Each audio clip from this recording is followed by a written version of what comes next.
ज्ञान motivation trick में आपका दिल से स्वागत है। वीडियो को लाइक करके सब्सक्राइब जरूर कीजिएगा। चलते हैं वीडियो की ओर। एक बार गौतम बुद्ध प्रवचन देने के लिए एक स्थान पर रुके।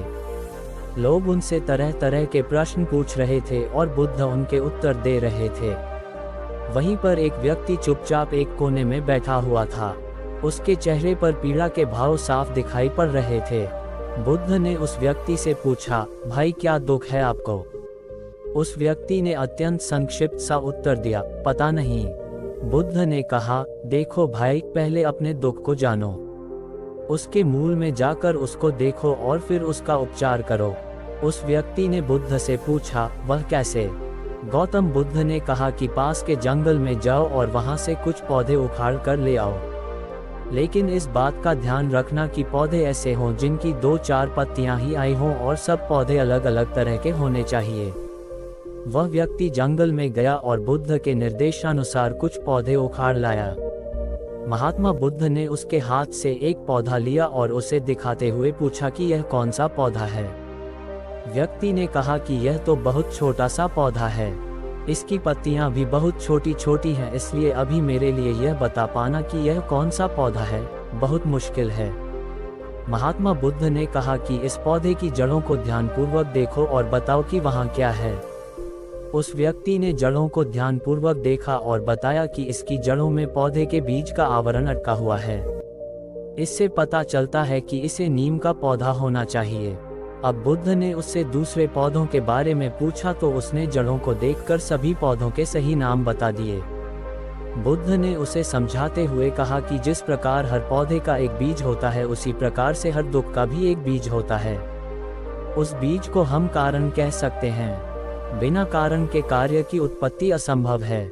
बिना बीज के न तो कोई पौधा उगता है और न बिना कारण के दुख की उत्पत्ति ही होती है।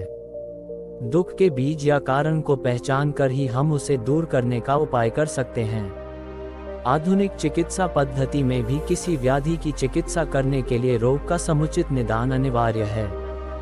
रोग का सही कारण और व्याधि का सही स्वरूप जाने बिना उपचार करना हवा में तीर चलाने के समान ही है। पीड़ा चाहे शारीरिक हो अथवा मानसिक, उसके मूल को खोजना अनिवार्य है।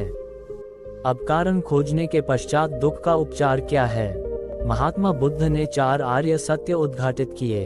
उन्होंने कहा कि दुख जीवन का एक अनिवार्य सत्य है। ये हर व्यक्ति के जीवन में किसी न किसी रूप में आता है। इसके बाद उन्होंने कहा कि दुख है तो उसका कारण भी अवश्य है। बिना कारण के कोई दुख हो ही नहीं सकता। फिर कहा कि दुख का उपचार भी है। अब दुख का उपचार क्या है? बुद्ध ने कहा कि सम्यक मार्ग ही वास्तविक उपचार है। यही बुद्ध का दर्शन है। बुद्ध का अष्टांगिक मार्ग ही उनका दर्शन व हर व्याधि का उपचार है। दुखों से मुक्ति के लिए इसका पालन अनिवार्य है। अब ये सम्यक मार्ग क्या है? जीवन के हर क्षेत्र में हर प्रकार की अति से बचकर बीच का रास्ता अपनाना ही बुद्ध का अष्टांगिक मार्ग अथवा सम्यक मार्ग है। गौतम बुद्ध ने अपने जीवन में हमेशा लोगों को अहिंसा और करुणा का भाव सिखाया। गौतम बुद्ध के अनमोल विचार आज भी लोगों को जीवन में सफल और आगे बढ़ने की प्रेरणा देते हैं। महात्मा गौतम बुद्ध बौद्ध धर्म के संस्थापक थे। उनका असली नाम सिद्धार्थ था।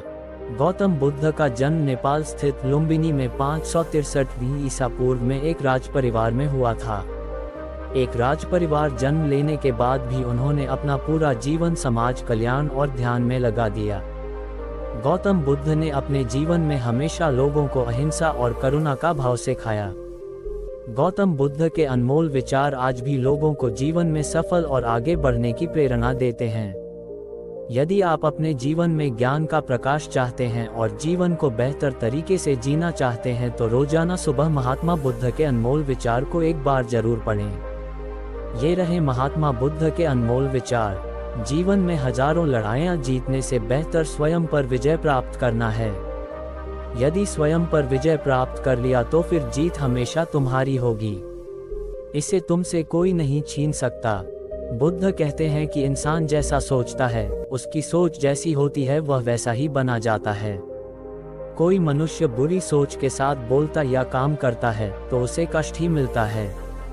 वहीं यदि कोई व्यक्ति शुद्ध विचारों के साथ बोलता या काम करता है तो उसे जीवन में खुशियां मिलती हैं।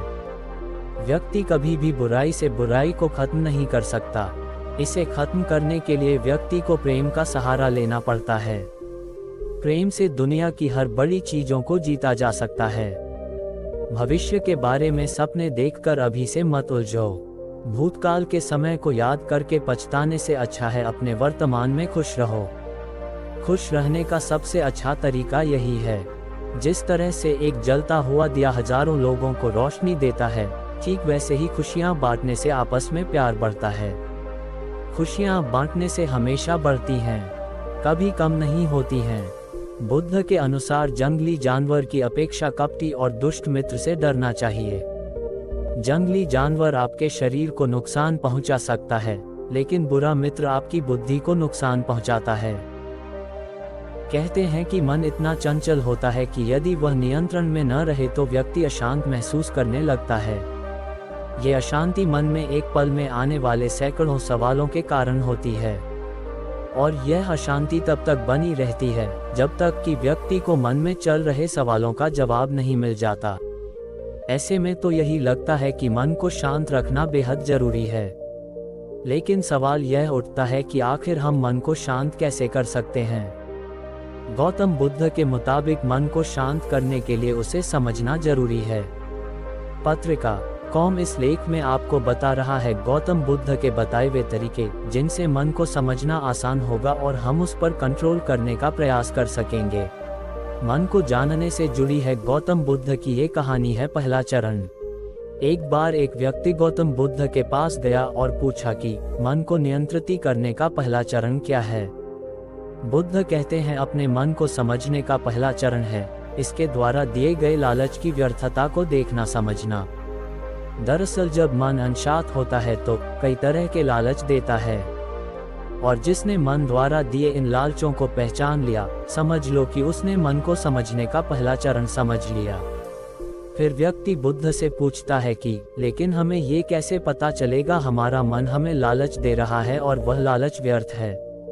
इसका जवाब देते हुए बुद्ध कहते हैं अनुभव से। मनुष्य मन के लालच से जिस कार्य को अतिपूर्वक करता है उसमें उसे हानि ही होती है, और हानि के बाद ही उसे अनुभव होता है। जैसे जिसने वास्तव में ये देख लिया कि नशा करना केवल दुख है, वह नशा मुक्त होना शुरू कर देगा। वहीं जिसने जान लिया कि ईर्ष्या से खुद का नाश होता है, वह ईर्ष्या से मुक्त हो जाएगा। मन को समझने का यही पहला चरण है। मन को जानने का दूसरा चरण। व्यक्ति बुद्ध से पूछता है यदि व्यक्ति पहले चरण से यह जान जाता है कि वह मन द्वारा दिए लालचों के कारण दुखी है, तो फिर दूसरा चरण क्या है। बुद्ध कहते हैं खोज पर निकलना। दूसरे चरण के लिए ऐसे व्यक्ति की खोज पर निकलना होगा जो पहले ही अपने मन को जानकर इससे मुक्त हो चुका है। दरअसल एक ऐसा ही व्यक्ति तुम्हारा मार्गदर्शन कर पाएगा। मन को जानने का तीसरा चरण। व्यक्ति कहता है कि लेकिन ऐसे व्यक्ति की पहचान कैसे होगी। बुद्ध कहते हैं यही तीसरा चरण है। सुनना ही अपने मन को समझने का तीसरा चरण है। व्यक्ति कहता है क्या इसे देखकर पता नहीं किया जा सकता। बुद्ध कहते हैं देखने में कोई व्यक्ति बहुत शांत और अच्छा लग सकता है, लेकिन उसके मन के भीतर क्या है यह उसके शब्दों से ही पता चल सकता है। लेकिन किसी की बातों पर तब तक विश्वास नहीं करना चाहिए जब तक कि वह तुम्हारे विवेक की कसौटी पर खरा न उतरे। मन को जानने का चौथा चरण। गौतम बुद्ध कहते हैं कि कर्म ही मन को समझने का चौथा चरण है। खुद को जानने के लिए सही दिशा में कर्म करना जरूरी है, लेकिन कर्म करते हुए व्यक्ति हर बार दो गलतियां करता है। पहली गलती यह कि शुरुआत ही नहीं करना, और दूसरी गलती यह कि पूरा रास्ता तय न करना। इन दोनों ही गलतियों के पीछे हमारा मन होता है। व्यक्ति अपने कर्म को पूरा इसलिए नहीं कर पाता क्योंकि वह सोचता है कि मैं कल से शुरुआत करूंगा तो कोई यह सोचता है कि मैं असफल हो जाऊंगा। इन गलतियों का मुख्य कारण है जागरूकता की कमी। इसके बिना मन व्यक्ति को सही दिशा में चलने ही नहीं देता। मन को जानने का पांचवा चरण। गौतम बुद्ध कहते हैं कि मन को जानने और समझने का पांचवा चरण है जागरूकता। इसीलिए हर कार्य को जागरूकता के साथ करें। बिना जागरूकता के साथ किया गया कार्य या फिर जिया गया क्षण मृत्यु के समान है।